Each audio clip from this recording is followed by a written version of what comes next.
Fatima Shirazi homemade product इस्तेमाल करने से 1 मंथ में 10 kg तक आप अपना वजन कम कर सकते हैं। Fatima Shirazi homemade product, golden heights colony, pillar number 213, Rajendra Nagar, Hyderabad. Congress ने 70 साल तक मुसलमानों को आरएसएस के नाम से डराया।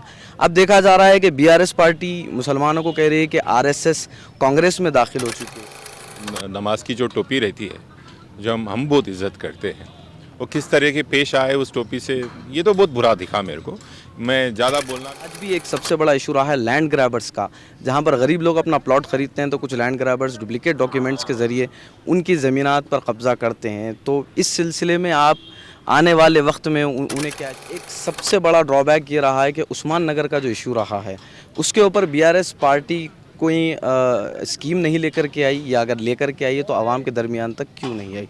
आप उस्मान नगर वालों के लिए क्या पैगाम? जोरों शोरों से चल रही है, तो ये प्रोग्राम होने क्या वाला है? आपने कहा कि 25 को मोदी जी आ रहे हैं, कहीं ये मोदी जी के इस्तकबाल में तो नहीं हो रहा है? नहीं, मोदी जी के इस्तिकबाल में कभी हम बीआरएस पार्टी हो या केसीआर साहब का। दूसरी चीज़ ये कि वक्फ बोर्ड को जो जुडिशल पावर देने की बात की गई थी, उस वादे को भी अब तक पूरा नहीं किया गया। इस पर आपका क्या तबसरा है? साल में इस मुल्क का मुसलमान अभी गरीब है, पिछड़ा है, तो इसकी जिम्मेदारी भी कांग्रेस पार्टी उठाना चाहिए। डरा के वोट लेते हैं, सच्चाई के बुनियाद पे बीआरएस पार्टी वोट पूछ रही है। एक सच्चाई। दोस्तों, इंतज़ार की घड़ियां ख़त्म हुई और हमारे साथ कार्तिक रेड्डी साहब मौजूद हैं, हम उनसे बात करते हैं। कार्तिक अन्ना, आदाब। अस्सलाम वालेकुम। अन्ना, सबसे पहले ये बताएं कि महेश्वरम कॉन्स्टिट्यूंसी में आपकी वालदा ये तीसरी या चौथी मरतबा इलेक्शन लड़ रही हैं, और क्या लगता है कि इस बार क्या आप लोग यहाँ पर दोबारा मेजॉरिटी हासिल कर पाएंगे वोट से? अभी मुझे तो पक्का भरोसा है कि ये वक्त भी महेश्वरम हलके की अवाम अम्मा का तायद करेगी।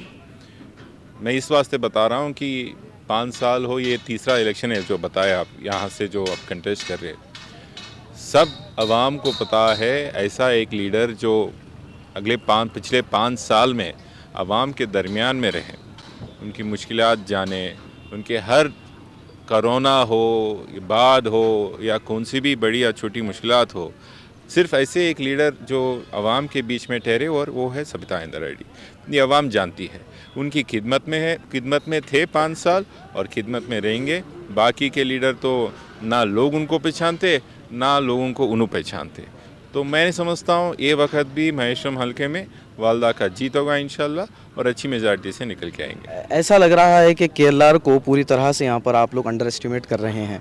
हालांकि केएलआर कोई नए खिलाड़ी नहीं है इलेक्शन में, तो आपको क्या लगता है कि कहीं ना कहीं आप उन्हें नज़रअंदाज करके बीजेपी को तो यहाँ पर अपना अपोनेंट नहीं मान रहे हैं? हाँ, ये बात तो है कि यहाँ पे बीजेपी मजबूत है। आपके ज़रिए मैं बताना चाहता हूँ कि 25 तारीख महेश्वरम में वज़ीर आज़म भी आएंगे यहाँ पे, मोदी। यहाँ के बीजेपी कैंडिडेट को जिताने की कोशिश में हम बीजेपी मजबूत है। पर आपको मैं बताना चाहता हूँ, हमारे वाले साहब और वालदा हमको ये सिखाए कि कौन सी भी चीज़ को लाइट नहीं लेना। हर छोटी चीज़ व बड़ी चीज़ उसको एतमान से काम करना, उसको बहुत सीरियसली लेना। हम किसी को लाइट नहीं ले रहे, ना किसी को ज़्यादा भी सीरियस नहीं लेते। हमारा काम है, हम ज़रूर जीत के आएंगे। एक और चीज़ देखी गई है ना कि बीआरएस पार्टी अब जिस तरह की गुफ्तगू कर रही है, पहले कांग्रेस ने 70 साल तक मुसलमानों को आरएसएस के नाम से डराया। अब देखा जा रहा है कि बीआरएस पार्टी मुसलमानों को कह रही है कि आरएसएस कांग्रेस में दाखिल हो चुकी है। तो ये कहाँ तक आप इसको वो कर रहे हैं? बात तो सच है। उनके सदर रियासती तेलंगाना के कांग्रेस पार्टी के खुद के आरएसएस के हैं। कल आप देखे वीडियो, नमाज की जो टोपी रहती है, जो हम बहुत इज्जत करते हैं, वो किस तरह के पेश आए उस टोपी से, ये तो बहुत बुरा दिखा मेरे को। मैं ज़्यादा बोलना भी नहीं चाहता हूँ। वो वीडियो को हर शख्सियत देखना चाहिए और ख़ुद की इरादा बनाना चाहिए कि यहाँ के सदर कैसे इरादा रखते हैं मुसलमानों के ख़िलाफ़। उनकी मोहब्बत सिर्फ मुसलमानों की वोटों पे है, पर उन पे नहीं है। ये बात तो साफ़ है, और वो पे ज़ाहिर हो गई कि आज कल जो अचंपेट में जो वो हुआ हो, उस बात तो और साफ़ हो गई। दूसरी बात देखिए, हम किसी से ना डरा के वोट लेते हैं, सच्चाई के बुनियाद पे बीआरएस पार्टी वोट पूछ रही। एक सच्चाई ये है, 70 साल से तो कांग्रेस पार्टी मुसलमानों का वोट लेते हुए आ रही है इस देश में। इस बात का तो कोई झूठी खुलासा नहीं है। और 70 साल में इस मुल्क का मुसलमान अभी गरीब है, पिछड़ा है, तो इसकी जिम्मेदारी भी कांग्रेस पार्टी उठाना चाहिए अभी। और लास्ट पॉइंट, अभी कांग्रेस पार्टी सेकुलर बताती है, कांग्रेस पार्टी मुसलमानों की तायद कर खिदमत में रहने ये बात बताती है। चलिए मैं कर्नाटका लेकर जाऊंगा आपको। अभी तक हिजाब बैन पे क्लैरिटी नहीं है कर्नाटका में। अभी तक बजरंग दल पे बैन नहीं हुई। मैं कौन सी बुनियाद पे वोट पूछना, ये आवाम को सही तरह से पता है। आज बीजेपी को भूत दिखा के, शैतान दिखा के वोट पूछने वाली जमात कांग्रेस पार्टी है, बीआरएस नहीं। ठीक है अन्ना, एक और चीज़ देखी गई है कि केसीआर साहब के जो वादे हैं उसमें एक सबसे बड़ा सवाल बीआरएस पार्टी से 12% मुसलमानों को रिजर्वेशन को लेकर के हो रहा है, और दूसरी चीज़ ये कि वक्फ बोर्ड को जो जुडिशल पावर देने की बात की गई थी उस वादे को भी अब तक पूरा नहीं किया गया। इस पर आपका क्या तबसरा है? वक्फ बोर्ड का जुडिशल पावर्स की बात की ताल्लुक से जो भी है हबीब, वो तो अभी सुप्रीम कोर्ट ने लास्ट 6 महीने पहले clear cut judicial powers for religious institutions including Waqf and other endowments को एक क्लियर कट बेंच बिठाया गया। अभी बात तो उन पे है। हाँ, वक्फ बोर्ड के लैंड्स को बराबर सेव करना चाहिए, उनको बरकरार करना चाहिए, और एक पॉलिसी भी गवर्नमेंट बनाना चाहिए इसकी, ये बात पे मैं भी मानता हूँ। आपके इलाके में महेश्वरम में भी वक्फ की बहुत बड़ी लैंड है, उसमें देखा जा रहा है कि आईटी टावर और दूसरी चीज़ें भी ला रही है। मैडम आने वाले दिनों में उन लैंड्स पर माइनॉरिटीज़ के लिए मंशा वक्फ में एक प्रोविज़न होता है कि उसके तहत काम किया जा सकता है, तो मैडम क्या क्या इसमें कुछ देखिए, अभी वो अपना शरफुद्दीन साहब की दरगाह के जो वक्फ के प्रॉपर्टीज़ है, उस प्रॉपर्टीज़ को अभी अच्छी कामों में यूज़ करने का कोशिश हो रही है। पहली बात यह है कि ये अपना मुस्लिम एरिया में मुसलमान आबादी ज़्यादा रहती है। आप अक्सर देखते हैं यहाँ पे यहाँ पे जो तरीका का डेवलपमेंट वहाँ दिखती है, हाईटेक सिटी हो, गच्चीबोली हो, वो यहाँ पे नहीं दिखता। वैसे ऐसे प्रोजेक्ट्स हो या ऐसे गवर्नमेंट के ज़रिए से यहाँ पे आने वाले पॉलिसीज़ हो, यहाँ पे नहीं होते। पर खुशी की बात यह है कि अपनी पहाड़ी शरीफ में शरफुद्दीन साहब की दरगाह के उनकी दरमियान में यहाँ पे एक आईटी टावर बनाई जाएगी बहुत जल्दी। ये बहुत खुशी की बात है, एक बात। दूसरी बात, यहाँ पे वक्फ बोर्ड के प्रॉपर्टीज़ में अभी माइनॉरिटी स्कूल एक बहुत बड़ा बनाई जा रही है, उसका भी काम जल्दी से जल्दी शुरू हो जाएगा। ज़्यादातर ये वक्त वक्फ बोर्ड के प्रॉपर्टीज़ को अच्छी काम में लगाने का कोशिश होगी। है ना। एक और चीज़, जलपल्ली म्यूनसिपाल्टी में मैं समझता हूँ कि वहाँ पर रहने वाले ज़्यादातर जो लोग हैं वो मुस्लिम तबके से ताल्लुक़ रखते हैं। जलपल्ली का एक सबसे बड़ा ड्रॉबैक ये रहा है कि उस्मान नगर का जो इशू रहा है उसके ऊपर बीआरएस पार्टी कोई स्कीम नहीं लेकर के आई, या अगर लेकर के आई है तो आवाम के दरमियान तक क्यों नहीं आई? आप उस्मान नगर वालों के लिए क्या पैगाम देना चाहेंगे? मुझे पहले इस उस्मान नगर की मामले से बोलने का कभी मौका नहीं मिला। मैं शुक्रगुज़ार हूँ आपको कि आप एक ऐसा मुझे जवाब पूछ रहे कि उस्मान नगर के ताल्लुक़ से आप क्या इरादा रखते हैं। देखिए, मैं वहाँ पे जो भी उनके घर है उन सब से मैं गुजारिश करता हूँ, मैं आपके साथ हूँ।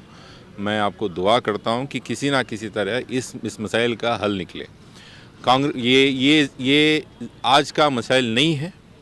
यहाँ पे वो सूखा तालाब में घर बेचे गए थे, जब पानी नहीं था तो पूरा ठीक था। जब पानी आ गया तो एफटीएल का बाउंड्रीज़ के अंदर पानी आ गया। मैं बहुत बुरा लग रहा है उनकी तरफ से, पर हाँ, गवर्नमेंट की भी जिम्मेदारी रहती है। हम 6 महीने पहले एक पॉलिसी बनाए, एक प्लान बनाए कि उस्मान नगर के जो भी वहाँ के लोग हैं उन सबको सर्वे की जाएगी और सही ओनर्स को पट्टे दिए जाएंगे कहीं गवर्नमेंट लैंड में।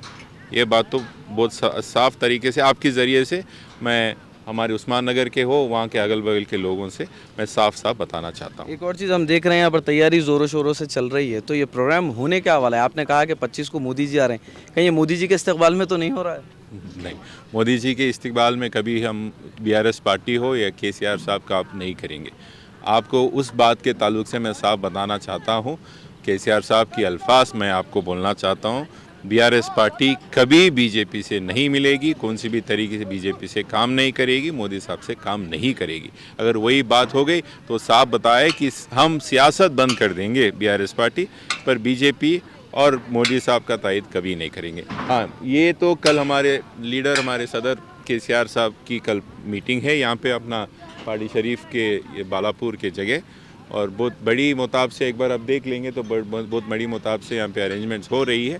अब मुझे पक्का भरोसा है ये प्रोग्राम सक्सेस होगा और सीएम साहब के ज़रिए अपनी एरिया को जो भी बचे हुए काम हैं उनसे भी अपन कल एक पक्का बयान कराएंगे। ना लास्ट में सवाल अहम एक आखिरी मेरा सवाल ये है कि जलपल्ली म्यूनसिपाल्टी में आपकी वालदा मुंतखब हुई 2009 में, उसके बाद से लेकर के अब तक भी आज भी एक सबसे बड़ा इशू रहा है लैंड ग्रैबर्स का, जहां पर गरीब लोग अपना प्लॉट ख़रीदते हैं तो कुछ लैंड ग्रैबर्स डुप्लिकेट डॉक्यूमेंट्स के ज़रिए उनकी ज़मीनात पर कब्ज़ा करते हैं। तो इस सिलसिले में आप आने वाले वक्त में उन्हें क्या एश्योरेंस देंगे? ये प्रॉब्लम सिर्फ जलपल्ली में नहीं है, बाकी ये प्रॉब्लम हर जगह है। हाँ, अपनी जगह थोड़ा ज़्यादा हो सकता। आप मेरे को एक अच्छी बात आज बता दिए कि कल ज़रूर उस ताल्लुक से एक special enforcement task force police में लगाने का कोशिश करेंगे। अगर ये एरिया में या बाकी के बालापुर एरिया में कहीं पे भी लैंड ग्रैबर्स हो या इंक्रोचमेंट कहीं पे भी हो, उस ताल्लुक से एक स्पेशल सेल लगाएंगे पुलिस में और स्पेशल उसका एक्शन लेने की कोशिश करेंगे। थैंक यू अन्ना। ये थे कार्तिक रेड्डी साहब जो हमसे गुफ्तगू कर रहे थे, हम शुक्रगुजार हैं। इंशाल्लाह हम आपसे दोबारा कल मुखातिब होंगे यहीं पर से जहाँ पर CM KCR आने वाले हैं।